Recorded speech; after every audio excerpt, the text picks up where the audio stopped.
This was something to behold. This is after the big buildup that Trump's unhinged. He played too much music at a rally. I mean, then he goes up there and he just stuns everybody in that place. How many politicians can step out on stage with no notes and lay out the intricacies of U.S. trade policy, the Federal Reserve, interest rates, etc., with a hostile reporter? Now, I can count how many people can do that on like one hand. The man is absolutely on point. You saw what he did with Bloomberg today in that conference. I mean, the entire place, in a place that you wouldn't have otherwise would have been thought would have been friendly to him, was literally eating out of his hands. So in one of his greatest all-time moments on the campaign trail, former President Donald Trump absolutely schooled Bloomberg's editor-in-chief today during a live appearance at the Economic Club of Chicago. Despite things getting, well, a little heated at times, Trump frankly masterfully navigated the situation, laid out what was a clear vision for American prosperity. Okay, everyone, I hope that you are taking notes.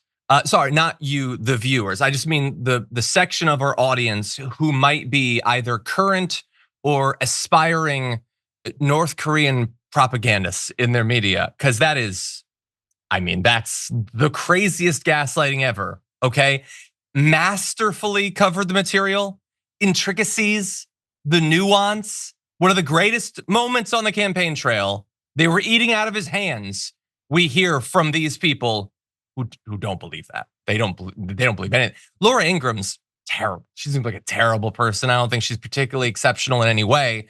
But I don't think that she's nearly as stupid as Donald Trump. She is clearly smart enough to know that what we saw in that Bloomberg interview was that, I mean, that's pathetic. That's embarrassing.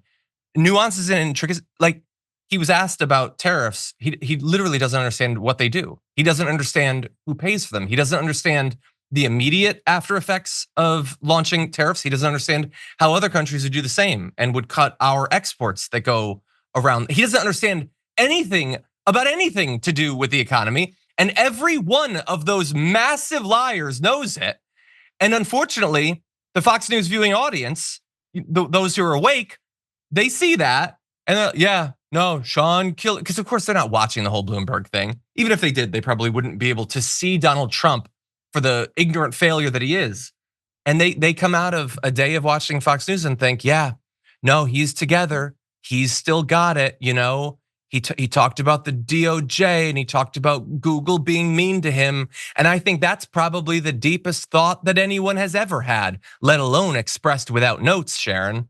What do you think? Yeah, and did you hear about, I think he talked about $750 trillion added to the deficit or something. This really rude, mean, aggressive reporter asked Donald Trump, and Trump said something like, well, I'm about growth. He said it's like 3 times more than hers, Kamala Harris. He said, that's because of growth. The only thing mean about this reporter was perhaps that he didn't interrupt and he allowed Donald Trump to be Donald Trump, just go rambling on and really exposed him that way. Nothing he said made any sense. I think the dancing on stage for how many minutes was it? 30 some was probably was a better performance if we have to compare the two.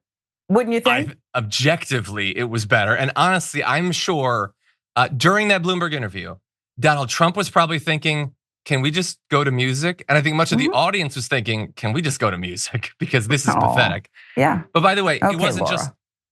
it wasn't just them. Mark Levin, he said that the reporter was condescending and off-putting. And I think maybe, it was pretty condescending the way he was at. But like, there's condescending without cause, and then there's condescending with cause.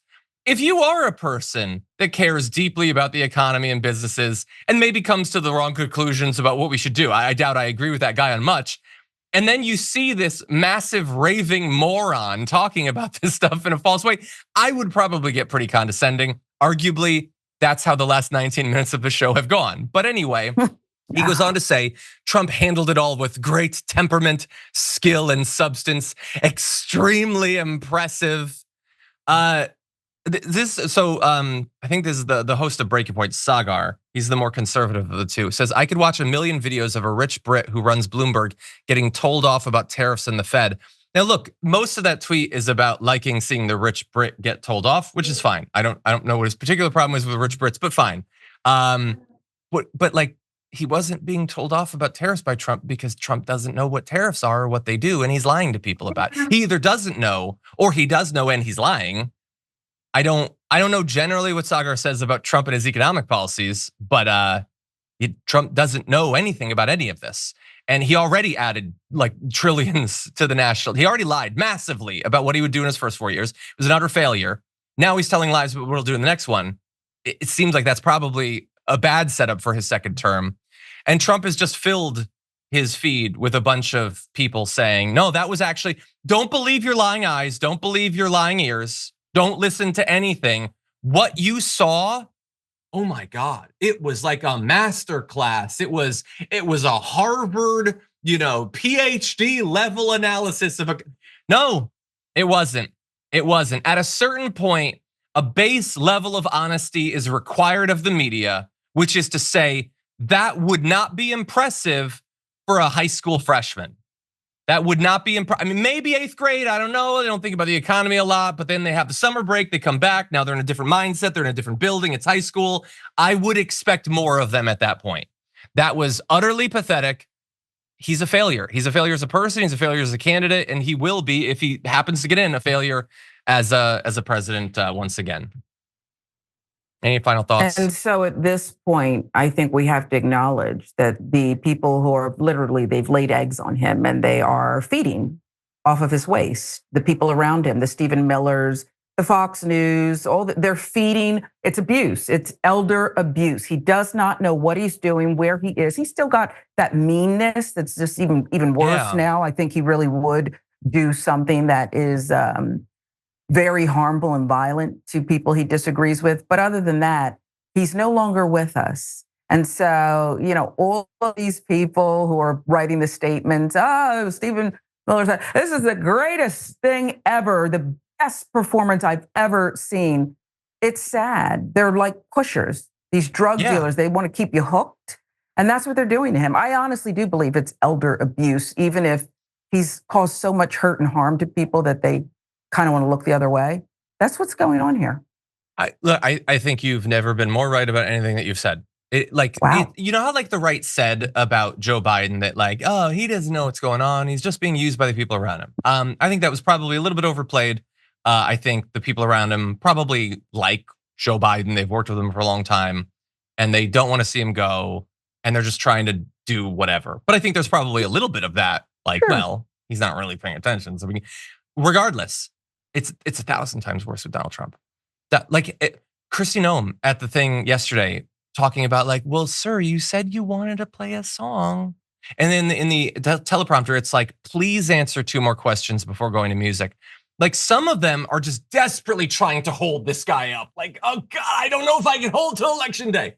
And then many more of them are they're just using him. Now they're enabling his horrid worst qualities as they use him.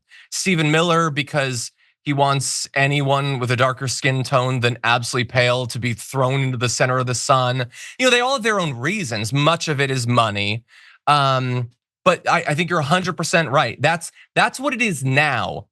Imagine Trump 2 years more degraded mentally and physically than he is right now. Like, does anyone think that his decline is gonna be gradual at this point? So anyway, couldn't agree more. Members make a difference here at TYT. You help make the show happen and we see you in the chat with your loyalty badge. Click the join button to become a member today.